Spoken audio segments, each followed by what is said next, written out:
Hi, good morning everyone. Today is a Friday. So, once again, good morning, good morning, good morning. Pasensya na po kayo sa aking book na bagong gising. So, wait lang sandali.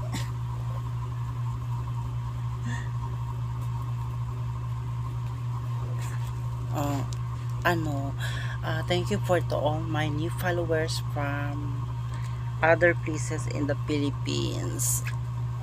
So, maraming salamat po sa nagpapalo sa akin. So, once again, good morning and God bless everyone. So, bangon na tayo. Kailangan natin magbangon dahil may pupuntahan pa tayo at saka masyadong traffic ngayon. So, sa nagtatanong sa akin kung taga saan ako, so, ito lang masasabi ko. We are here at Davao City. So, sometimes magtatagalog din tayo kasi yung mga kapwa natin content creator is mga Tagalog. So, hindi naman sila kakaintindi ng Bisaya. Diba? So, dili ko Tagalog, Bisaya, unda ko. Ay, dili ko Bisaya. Dili ko Bisaya. Nagsinagol kabalo lang ko mag-Bisaya, pero dili jud ko Bisaya. So, once again, may buntag sa inyong tanan, no? Kaya magtrabaho na punta. So, marigo taan ni man mga pi, and then pula ka kog sayo, so kailangan na ako i-assist pa dito sa trabaho. Tabangan na mo siya assist kay para makabalo siya on sa mga sistema. Ana lang na siya.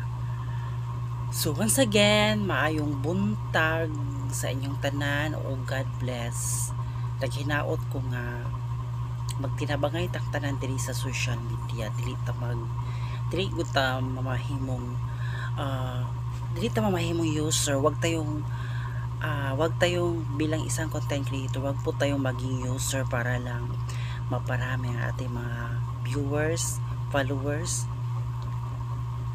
Hindi po siya maganda. So, dapat magtulungan po para sabay-sabay po tayong aangat. At saka, wag po natin i-take advantage kung sino man sa mga ibang mga content creator yung nagbibigay sa atin ng tala. Wag ganun. Kasi hindi yan magandang ugali. Hintayin mo kasi kung kailan sila magbibigay. Kasi yung ibang mga content creator, lalo na itong iba na medyo malalaki na mga followers, huwag kayong maniniwala sa kanila na sabi nila maglagay ka ng bakas, ako na bahala magpapaangat sa'yo. Huwag ganun, dahil nagawa ko na yan, sinubukan ko na yan sa kanilang wall, hindi yung totoo. Isa silang sinungaling. Kaya kahit dahan-dahan lang yung pag-angat natin, huwag nating madaliin para mapagdaanan natin yung mga sistema dito sa Facebook, dito sa social media, dito sa SOCMED, para alam natin lahat ang mga taktika na mga challenge na pinagawa ni Meta, di ba? So, yun ang experience ko dati. Pagpupost ako mga may 20 viewers po ako, masaya na po ako doon konting kaligayahan lang po, ma-appreciate ko na. So yun lang po everyone. So once again, good morning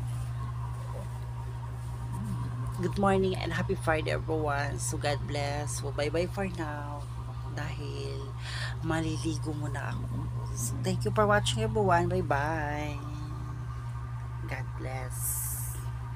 Mwah, mwah, mwah, mwah.